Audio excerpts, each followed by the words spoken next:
This is not a sport. He suffered a head injury, he bled into his brain, and it killed him.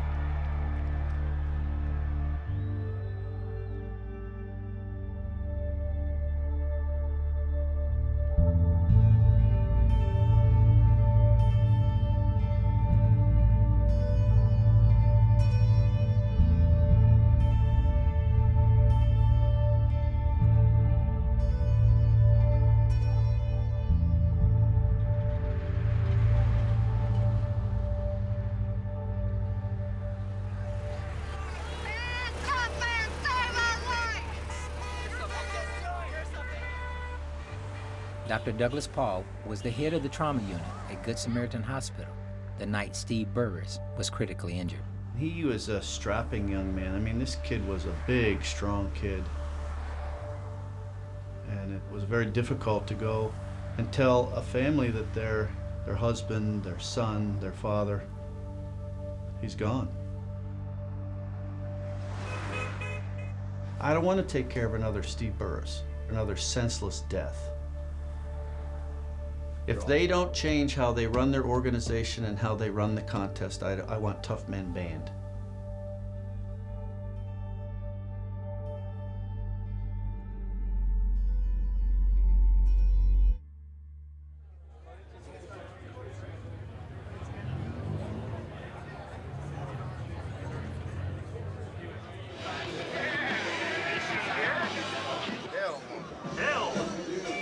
Okay, what you need to do, you're going to read through the waiver.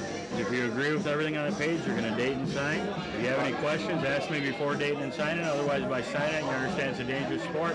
People have been injured, even killed. Bring it back to me when you're done. We'll weigh you in after I get everybody checked in. Any fighters?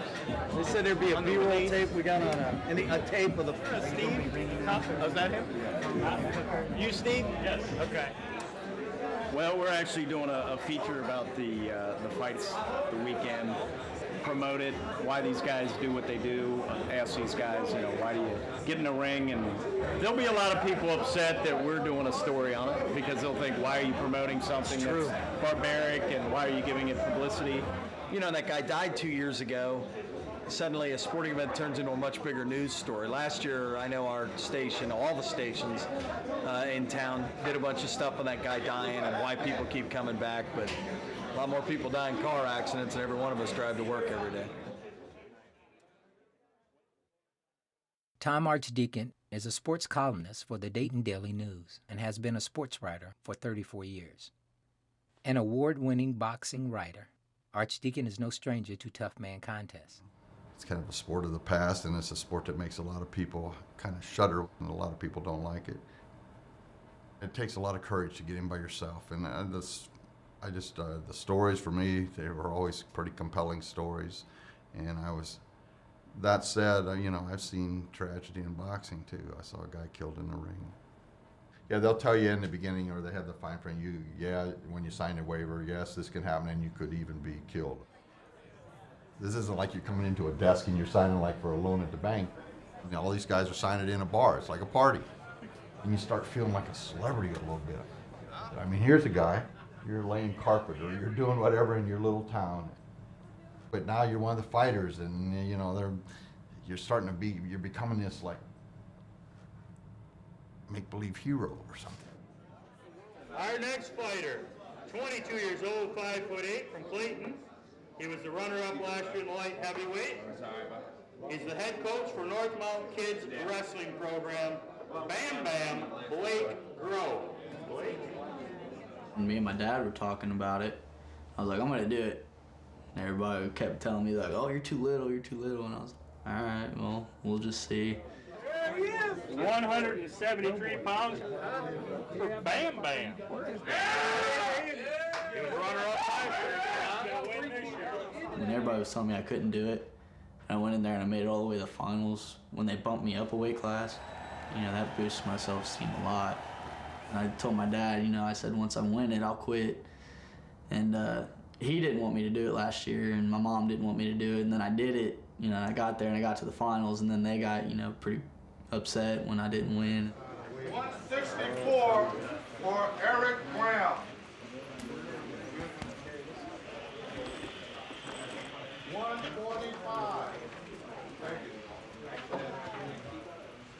was first fight last year, and I was nervous, but at the same time I was glad it's kind of like a presentation that you're giving in school. You know, you can't wait to get it done and over with. So, I don't know. There's always that thought in the back of your head that something could happen to you, but just hope for the best and see what happens.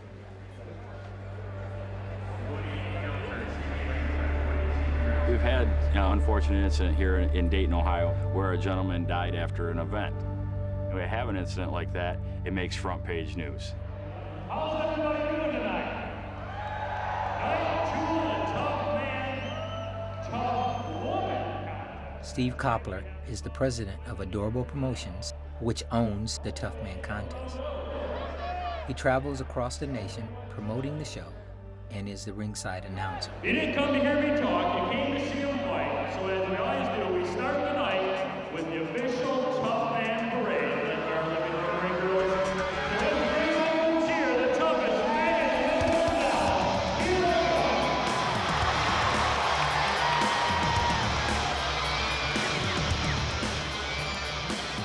You know, it's entertainment, and the guys that enter this are the stars of the show. So either people are going to love them or they're going to hate them, but they come out and they put on a show.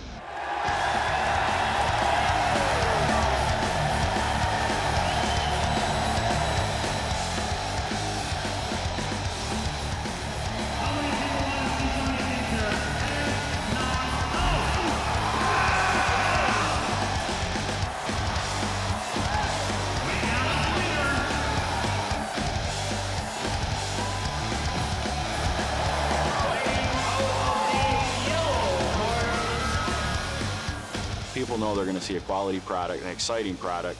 Here, winner gets paid. Guess what? I'm going to fight as hard as I possibly can. Toughman started in 1979 by a businessman named Art Dorr in Bay City, Michigan. He owned some bars and places like that, and they'd always go out to the pro fights. Well, after the fights, everybody would talk, well, I could beat that guy, or I could beat that guy.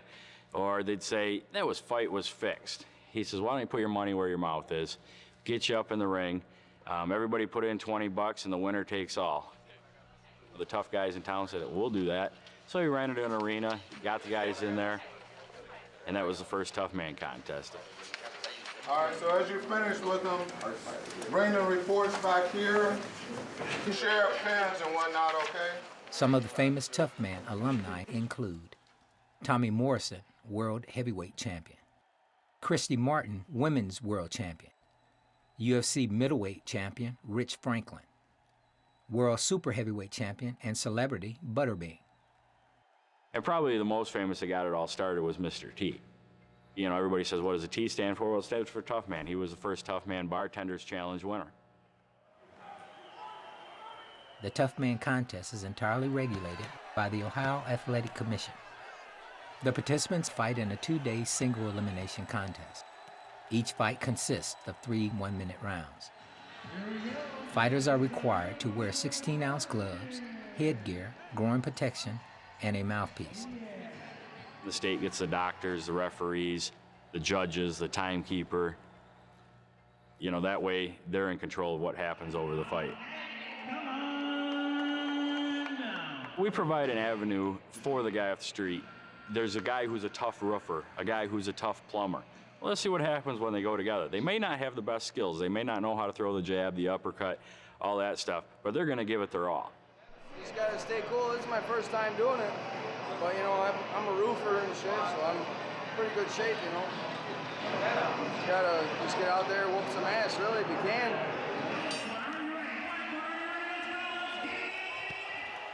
These people are not trained fighters. That's the thing that bothered me the most. And so basically for 3 one-minute rounds, they can hit each other in the head hundreds of times because they don't know how to defend themselves like boxers do. Boxers are trained in the art and skill of boxing. These people are basically barroom brawlers going into the rink and throwing punches at each other. The key is that the Toughman contest is geared towards having somebody knocked out because people in the audience want to pay money to see some human being knocked out. That's cool. As of 2008, 15 states have banned Toughman. Statistically, Toughman is the safest form of boxing. More fighters a year fight in Toughman than all professional boxing combined across the whole country. And professional boxing since 1979 has had 25 deaths. Amateur boxing has had 23 deaths, and Toughman has had 6 deaths. If you look at the number of people that have died or have had significant injuries as a result of Toughman per round, that's how you have to compare it. Not by total number, because a lot more people box. But if you look at number of rounds of boxing and number of rounds of Toughman by far is so much more dangerous. It's like 13, 14 times as dangerous. According to the Associated Press, there have been 11 deaths due to injuries received in Toughman contests. Gross, but I just want to stop the bleeding. Keep it right here. There you go. Lock time.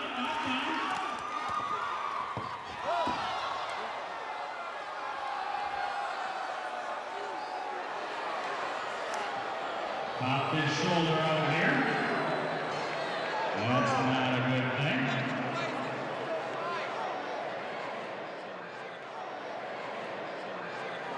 He had a previous injury to his shoulder, and we thought it'd be okay, you know.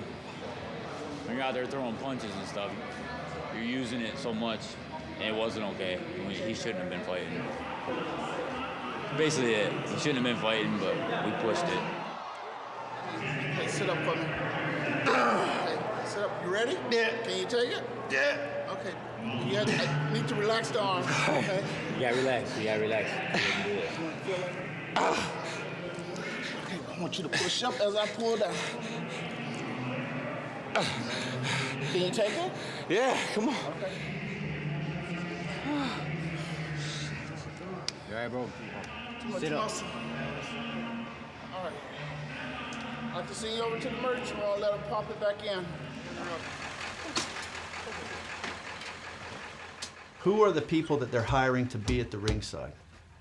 The state law says that a licensed physician, a chiropractor, a physician's assistant, a nurse practitioner, or a nurse midwife, they're going to do pre and post-fight physicals and be able to clearly state that, you know, things are okay.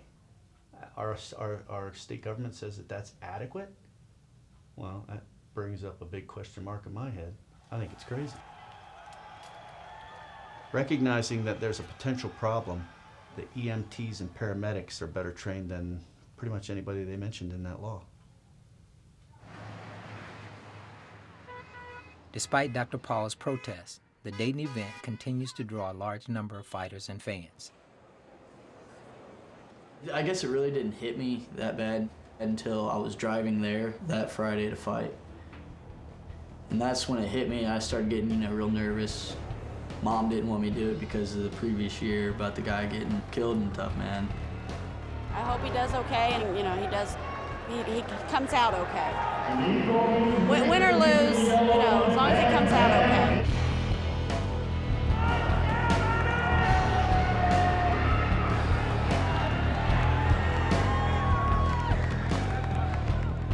Fighting's got its risks, but so does every other sport. I get a feeling out there that you just can't get anywhere else. You know, I just want to win it.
Hey, it matters, man. You're the first dude to ever knock me on my butt. First one. And I got many, many fights.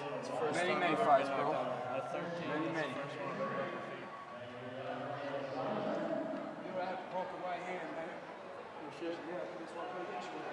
I'm sorry, I thought I was in trouble. That first hit, dude, you rocked the shit out of me. You rocked me back, bro. That's all that matters. I'm heavier than you, man. That extra weight behind the punch, man, is a big difference. Stand with some up here.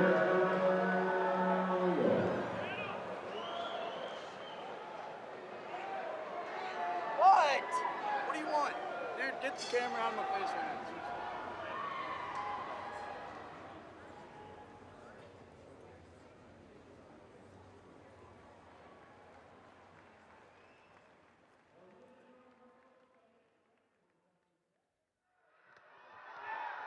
This is not a sport. Dr. Douglas Paul is talking about the nationwide Toughman competition, but Paul says when you step in the ring, there's a chance you won't make it out. That's because a couple of years ago, Stephen Burris tried his luck in the ring and was severely injured. He was rushed to the hospital, but there was little doctors could do.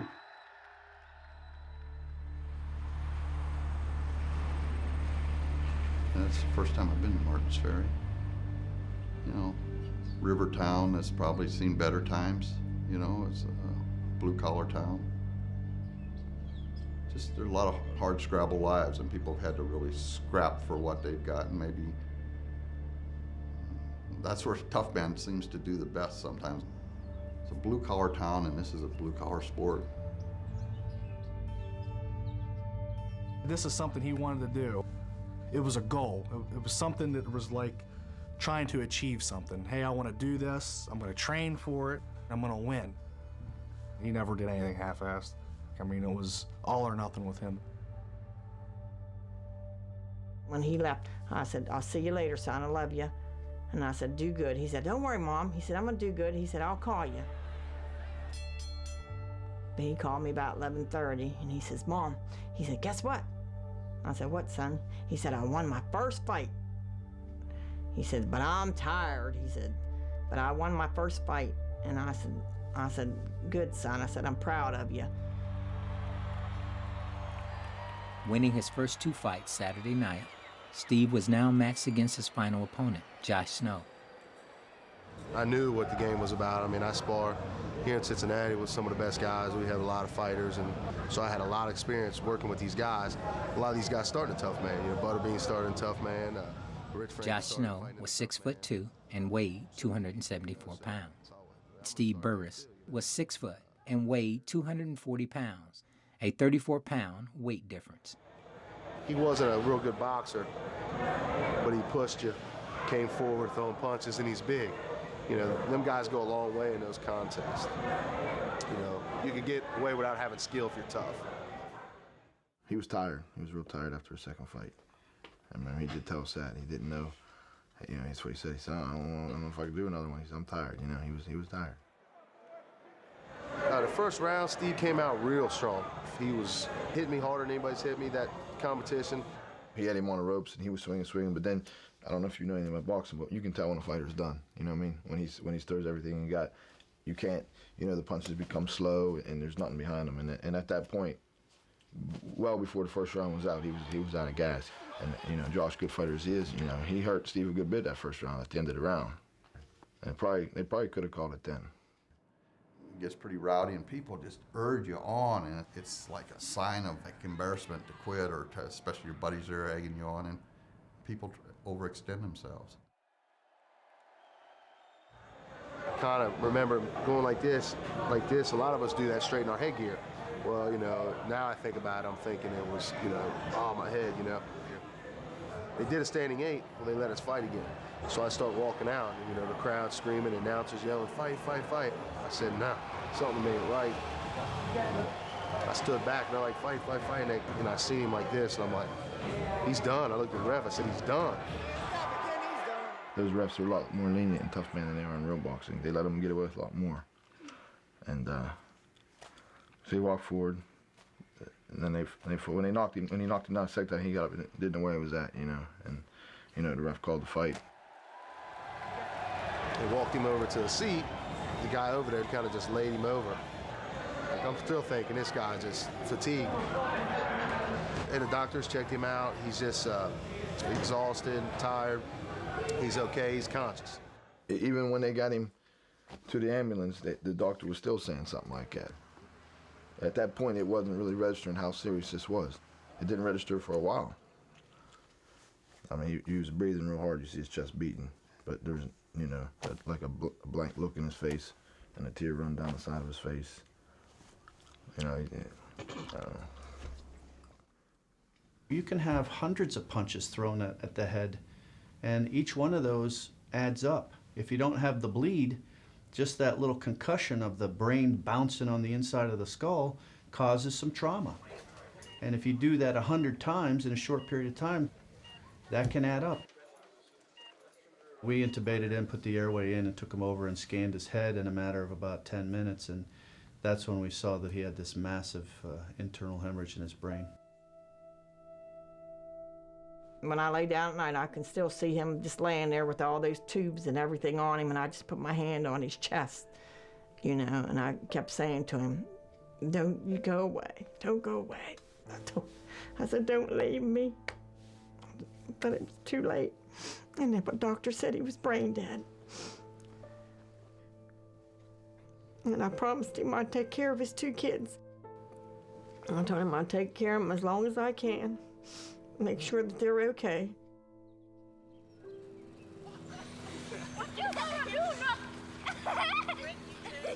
He loved his kids. He played with them all the time. He'd be out in the yard. He was fixing his cars and stuff. I mean, good dad. Real good dad.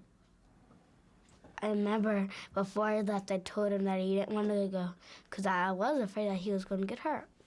Yeah. Well, I think about that he's still alive in my heart. And he was good looking. Good looking guy. Yeah. I'm glad I didn't see him in the hospital. That would have just torn me apart. And I would have kept on having those bad memories, so I know it was a wise choice not to see him in that state because he wasn't even awake in that state, so. I don't remember him for how he died, but for how he lived. That's how I think I keep going forward. This is the first time I talk about it. I don't talk about it. I remember doing everything, I mean, I walked to school with him when I was in kindergarten. I go to his grave every now and then, drop him off for beer. That's it.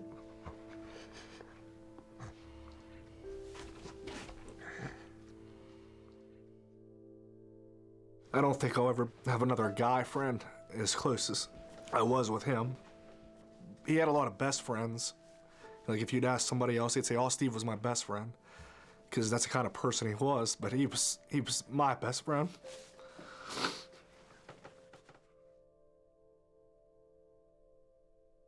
If Steve Burris was at a pub having a beer, and Steve Burris sustained the same injuries and died, that person that he fought would be indicted for murder of some kind. When they first told me, I really just wanted to huddle up in my house, and I was freaking out. I called my mom, and actually she called me and said, she says what everybody says, do you know that you killed that guy, My personal opinion was the whole process of the fighting Friday night and fighting Saturday night. I think Josh Snow was just almost like in the wrong place at the wrong time kind of thing. He just happened to be the one. I didn't really want to fight. I kind of got pushed into fighting. And so it was like, you know, I'm thinking to myself, man, what did I get myself into? And all this fun I thought I'd have, you know, all my buddies, it's gone, you know. No more it was me winning the Toughman fun. It was like a burden, you know. Why'd I even get in it? We're allowing legalized murder with the current oversight that's being put forth in our state. It's okay to kill somebody in a Toughman contest.